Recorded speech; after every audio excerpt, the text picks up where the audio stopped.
रूस यूक्रेन में जारी जंग के बीच आखिर क्यों नेटो यूक्रेन से कह रहा है कि वो अपनी जमीन रूस को दे दे?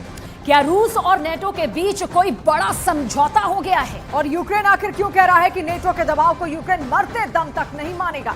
क्या अब ये मान लिया जाए कि अब नेटो रूस के सामने यूक्रेन का सरेंडर करा देगा?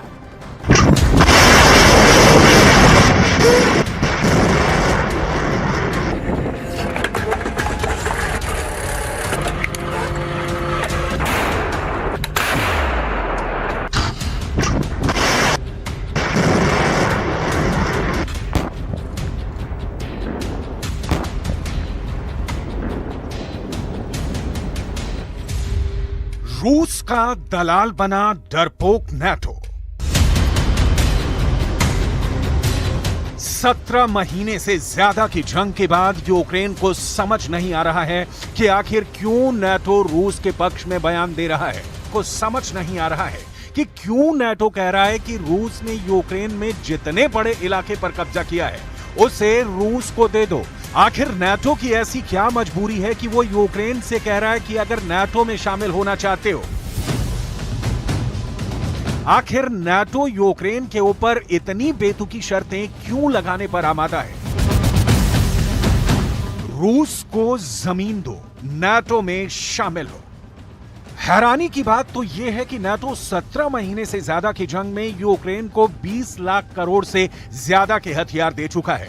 अब तक नेटो के 31 और पश्चिम के 50 देश मिलकर यूक्रेन को अरबों डॉलर के घातक हथियार और मिसाइलें दे चुके हैं। कुल मिलाकर 81 देश यूक्रेन को अब तक 600 तरह के डेडली वेपन दे चुके हैं। अब अचानक नेटो रूस के पक्ष में यूक्रेन पर दबाव क्यों डाल रहा है, ये खुद यूक्रेन के राष्ट्रपति ज़ेलेंस्की और उनके टॉप जनरल्स को समझ नहीं आ रहा। हम आपको नेटो के महासचिव जेन्स स्टोल्टेनबर्ग के निजी कार्यालय के डायरेक्टर स्टियान जेनसेन का बयान दिखाएंगे, जिसमें यूक्रेन पर जबरदस्त दबाव बनाते हुए साफ कह रहे हैं कि अगर नेटो में यूक्रेन शामिल होना चाहता है तो यूक्रेन को रूस के कब्जे में मौजूद सभी जमीन और इलाकों से अपना दबाव छोड़ना होगा, अपना दावा छोड़ना होगा। हार रहा यूक्रेन, नेटो ने मारा खंजर।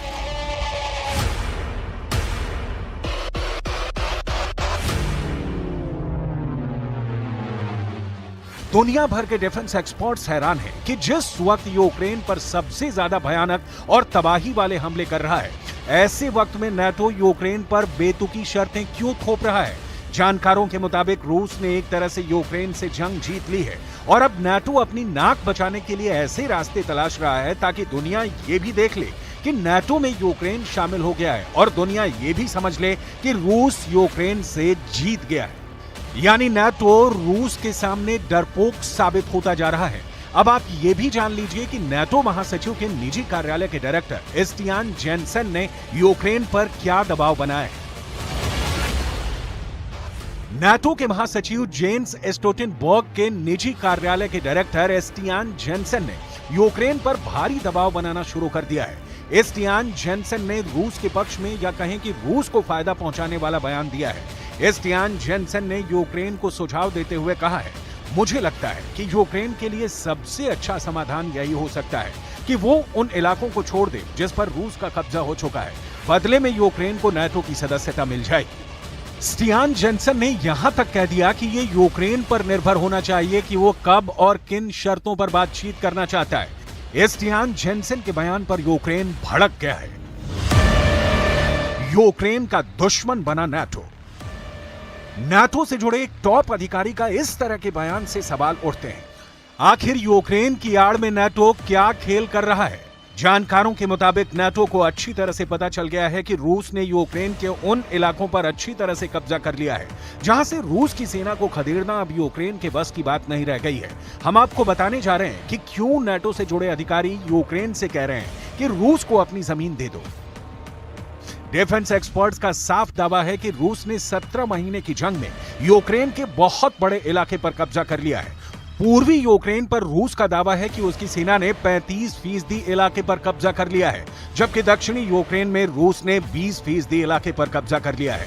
क्राइमिया में रूस 2014 से ही कब्जा जमाए बैठा है।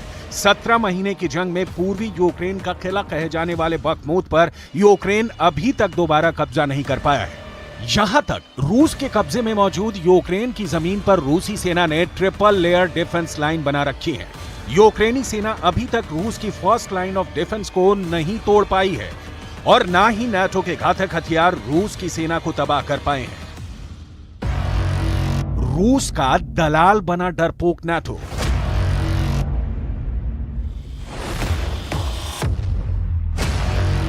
नाटो के ताजा बयान और तेवरों से साफ हो चुका है कि अब America, Britain, France, Germany, Poland समेत सभी 31 देश इस नतीजे पर पहुंच चुके हैं कि रूस को हराना बहुत मुश्किल है और यूक्रेन के पास अब तेजी से हथियार खत्म हो रहे हैं। रूस के रक्षा मंत्री सर्गेई शोइगु ने तो डंके की चोट पर कह दिया है कि यूक्रेन के हथियार लगभग खत्म होने वाले हैं और नाटो की तरफ से सप्लाई होने वाले हथियारों की रफ्तार बेहद धीमी है। दावा तो यहां तक किया जा रहा है कि यूक्रेन को अब नाटो ज्यादा घातक मिसाइलें, टैंक, तोप, रॉकेट और एयर डिफेंस सिस्टम नहीं देगा, क्योंकि नाटो इस बात से बेहद नाराज है कि 4 जून 2023 से शुरू हुआ यूक्रेन का रूस के खिलाफ काउंटर अटैक फेल हो चुका है। 2 महीने से ज्यादा वक्त में यूक्रेन की सेना अभी तक रूस की पहली रक्षा पंक्ति को ध्वस्त नहीं कर पाई है। इसीलिए नाटो के अधिकारी यूक्रेन को सुझाव दे रहे हैं कि यूक्रेन को रूस की जमीन दे दो, बदले में यूक्रेन नाटो का सदस्य बन जाएगा। लेकिन यूक्रेन के राष्ट्रपति ज़ेलेंस्की के दफ्तर के प्रमुख माइखाइलो पोडोलियाक ने नाटो पर जबरदस्त गुस्सा दिखाया है। राष्ट्रपति ज़ेलेंस्की के शीर्ष सलाहकार माइखाइलो पोडोलियाक ने नाटो पर जमकर भड़ास निकाली है। पोडोलियाक ने ट्विटर पर लिखा, लगता है नाटो छत्रछाया में सिर्फ व्यापारिक क्षेत्र है। ये हास्यास्पद है। इसका मतलब है जानबूझकर यूक्रेन के लोकतंत्र की हार को चुनना है, एक वैश्विक अपराधी को प्रोत्साहित करना है, रूसी शासन को संरक्षित करना और अंतर्राष्ट्रीय कानून को नष्ट करना है, युद्ध को अगली पीढ़ियों तक पहुंचाना है। भयानक रूसी हत्यारों को प्रोत्साहित नहीं किया जाना चाहिए। पोडोलियाक के कहने का साफ मतलब यह है कि हम नाटो के दबाव में ना तो रूस से हार मानेंगे और ना ही रूस को यूक्रेन की जमीन देंगे। रूस को जमीन दो, नाटो में शामिल हो।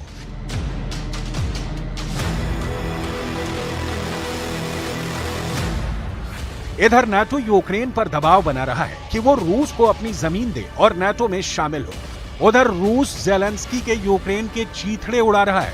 हालात ये हो गए हैं कि ज़ेलेंस्की अब पूरी तरह से हताश होते जा रहे हैं। Триває рятувальна операція в Покровську, Донецької області. Після російських ракетних ударів. Ракети «Іскандер» проти звичайних житлових будинків. Всі наші служби працюють на місці. На жаль, є жертви, є поранені, є загиблі. Мої співчуття рідним та близьким. रूस का दलाल बना डरपोक नाटो। इधर यूक्रेन के उत्तर पूर्व में मौजूद खार्किव में रूस ने भारी तबाही मचाई है। यहां पर रूस के 1 लाख सैनिक, 1200 टैंक, 555 तोप और 377 रॉकेट सिस्टम के साथ यूक्रेन को तिल तिल करके मार रहे हैं। यहां भी नाटो के हथियार नाकाम साबित हुए हैं। वहीं यूक्रेन के दक्षिण पश्चिम में स्थित यूक्रेन के ओडेसा में मौजूद सबसे बड़े बंदरगाह को रूस ने मिसाइल और ड्रोन हमलों से पूरी तरह से तबाह कर डाला है। यूक्रेन के मुताबिक रूस के हमलों से ओडेसा में 10 लाख टन अनाज बर्बाद हो चुका है। नाटो के 20 लाख करोड़ के हथियार रूस के हमलों के सामने फेल हो चुके हैं। नाटो के HIMARS rocket, leopard 2 tank, Patriot missile system, Bradley बख्तरबंद वाहनों के चीथड़े रूसी सेना उड़ा चुकी है। ऐसे में सवाल उठ रहे हैं कि 4 जून 2023 से रूस के खिलाफ चल रहे यूक्रेन के काउंटर अटैक की हार पर नाटो चुप क्यों बैठा है, जबकि रूस डंके की चोट पर राजधानी कीव समेत 13 शहरों पर बेखौफ हमले कर रहा है।